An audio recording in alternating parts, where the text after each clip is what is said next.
like your wife coming along for the journey? Do you mind if we get into that since you brought it up? We can get into it a little bit, yeah.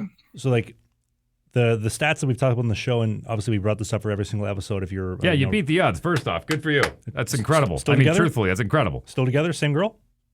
No, divorced 6 years.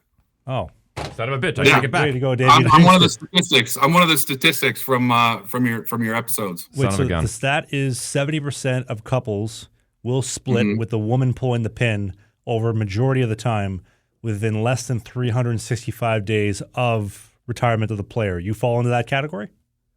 Almost. I say it was about 700 days of retirement, and I was the one who ended up pulling the pin out. Really? Wow. Oh, wow. That is an outlier.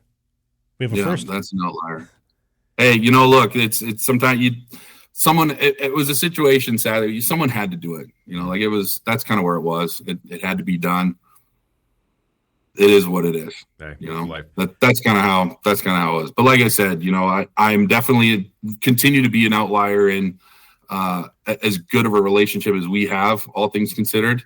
And we spend a lot of holidays together, and the kids are in a really great environment, and there's no arguing. And I know from a lot of friends that I have who are in a similar situation that is a very rare situation I'm finding. And it takes big people to be able to put the past in the past and just look forward and have a good relationship. And I would really advise anyone in that situation to try to follow that lead, because, it's exhausting being hateful. It's exhausting for everybody that's involved. And I'm very thankful for her and her family, and we're all still extremely close. Okay. Yeah, go ahead. Can I ask, she was along for the whole ride, New York, St. Louis, and Ottawa? Yep. Yeah, everything, all the way till we just kind of gotten together a couple months before I signed the deal to go to New York out of college. So, and I was only at college for 2 years. So it was, so it was literally the entire career. Can I ask, do you remember how you met? Remember the first date? I do. We were actually mutual friends. I used to hang out with the baseball team a lot when I was playing hockey here in Nebraska. And I went to a party and, kind of met there through some mutual friends. And,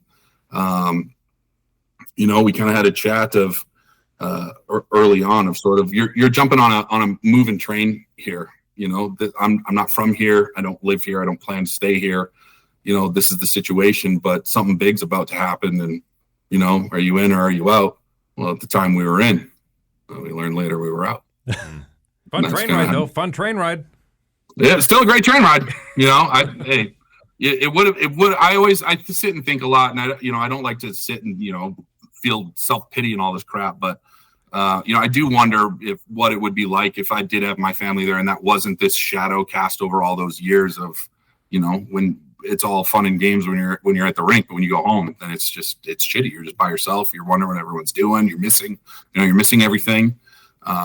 So, I do wonder what could have been. And you hear all the guys that have these great, long, prolific careers, and they're always so thankful of their family who was extremely supportive, and theirs through the whole thing. And I think that is an important piece of it. So for anybody that's about to start this dream, really evaluate who you're with, have those conversations about where you're going, and make sure you're on the same page, because that's a huge thing. And it's a huge thing to mentally have to deal with. Dealing with the struggles of being a pro athlete is enough. And when you have to deal with that on the outside, it's a lot more that hopefully you don't have to carry. Well, a guy that you actually played in the league against a few times, I'm sure, Sean Heshka, he did the same thing where his family stayed back in Canada while he was over there. And I remember him sharing how difficult it was, being that far apart. And there was some lonely nights, that's for sure. I did it for a couple of months out of the time. I mentioned to you before we started the show that I was down in Mexico for 2 years during the pandemic, and I had to come back to Winnipeg for 2-3 months at a time and leave my family down there, and it killed me. It killed me. Like I couldn't handle it. Yeah. And I get it. It's a tough life. And like I said, that first year was exponentially tough with 15 transactions. I wasn't home a lot. You're trying to set up a home base, you're trying to set up a routine and a lifestyle, and you're just every 2 weeks I'm on a different team. This. And eventually she's like, is this how it is? I'm like, I really don't think so. This is my first year too, but I don't think it's always like this. I think this is very rare, maybe a couple a year if you're lucky, but 15 or 16 in 1 year was a lot. It was a lot for her to endure. It wasn't probably as advertised on my part, but definitely not as advertised the other way as well. So it just, we stuck it out. kids came along, that complicated things even more, made it even more difficult. And then it's, eventually hockey runs out and you become a stat. Hey. Isn't it kind of funny? She looks at you like, is this normal? Like, I'm trying to figure this out. I don't know. It can't be. I'm like, it can't be normal. I really don't know, though.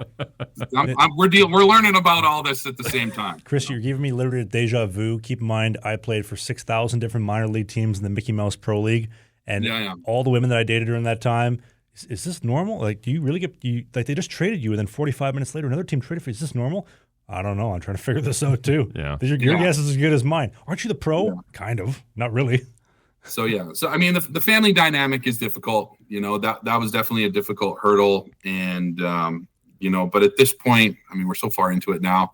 It really is very very minimal hard feelings, and like I said, my kids are great, and we have a great relationship. So everything's really good. As they say, it's not the destination, it's the journey. And man, you sounds like you've had a few. It is, we're honestly pretty good friends. This was a clip for a full-length show. If you want to watch the full episode of the clip you just saw, click right here. You get the full show, and they go up live every single Sunday. If you want more clips of what you just saw, click right here. You can see the next great hit.